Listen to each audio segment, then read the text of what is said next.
Thank you. My name's Emily Taradash. Taradash is a Ukrainian name. We're fine. It means talkative old woman. I'm so relieved that I don't have to worry about what I'm going to be when I grow up. I don't know about my brothers, though. I got an old dad, taking after him, who gave me the talkative old woman name. He's 93. Let's give it up for Bernie. Let's go, Bernie. And I come from a long line of geriatric mothers.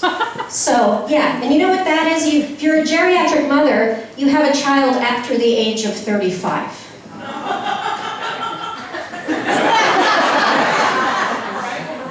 I just blew someone's mind in there.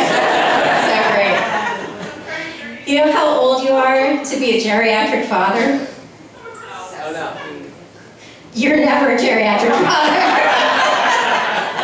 My dad had me when he was 52, and I have 2 younger brothers, so good genes, good genes. But I had to, we have to take care of yourself. And so you gotta go to the doctor, and I know that we just didn't get a really good education about what's happening inside of us. And I can say, yeah, I know.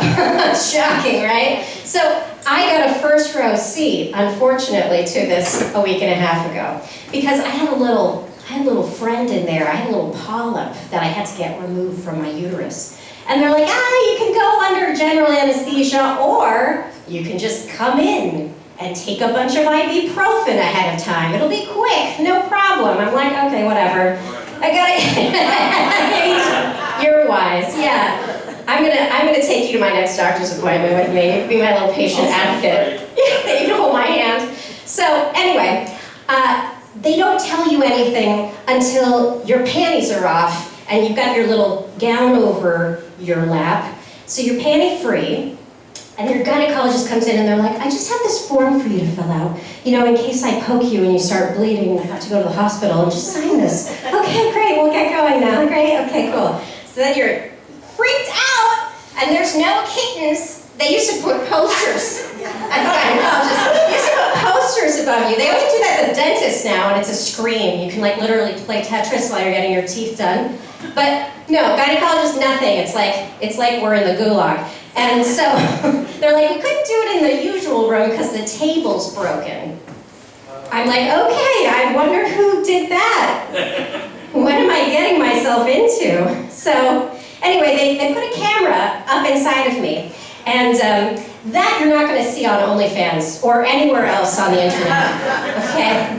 But I got to see it, and they're like, there's your fallopian tube. I'm like, okay, cool. And they're like, there's the other one. And they're like, oh, there's a little ghost there. And you could just see this sort of anemone type thing, whoop, whoop, hey, like those guys with the arms, except white and globular. And they're like, that's our guy. Let's go get him. So, are there any doctors in the house? Okay, I don't want to be redundant. So anyway, so I think that doctors, especially gynecologists, they need to study less, and they need to play the claw game a lot more. Because it was like, man, I'm feeling everything. She's like, oh wait, let's give you some lidocaine. Let's just shoot. Okay, I'm inserting it now. That's gonna be fine. It's like just getting your teeth done. I was awake for having all 4 of my wisdom teeth out, and that was much easier than this. Afterwards, it was much worse, but during it, much better. So she's like, you're going to feel some metal. You're going to taste some metal in your mouth. I'm like, okay, got that. And then I was like, whoa! I'm drunk and stoned all at the same time, and I'm not having a good time. This is not how I want this to go, and that's not how I want to be panty-free. And there's too many people in this room, and they're dressed. What? Yeah. So anyway, after about 45 minutes of the claw game inside of me, they got it. She's like, oh, stop when you want. And I'm like, just get it out, then we'll move on, okay? But the whole time, I'm thinking about the meal I had beforehand, because we were in Boston, so we went to a really nice Chinese restaurant next door. And it's Szechuan, so it's spicy. Has anyone ever had that? Yeah, it's good, right? There's spicy peppers, delicious. And I tell my mom, who's from Westport and not 92, she's like, oh, I just want chicken, and I'm nervous about it. I'm like, look at the picture, if it's red, it's spicy. And she's like, well, I can take a little spice, okay. So she picks Bobo chicken.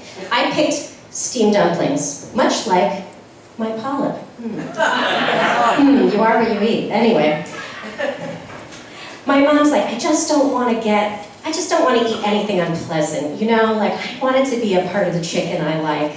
And I'm like, oh, that's understandable. We grew up on a farm. So she goes, and the Bobo chicken arrives, and she goes in with her chopsticks, and I see in slow motion that she's picked up a chicken foot.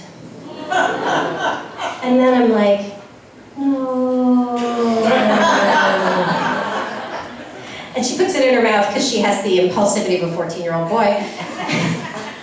And before we could do anything, she goes, oh God. That was the worst thing that's ever happened to me. Lucky you, Mom. So anyway, yes.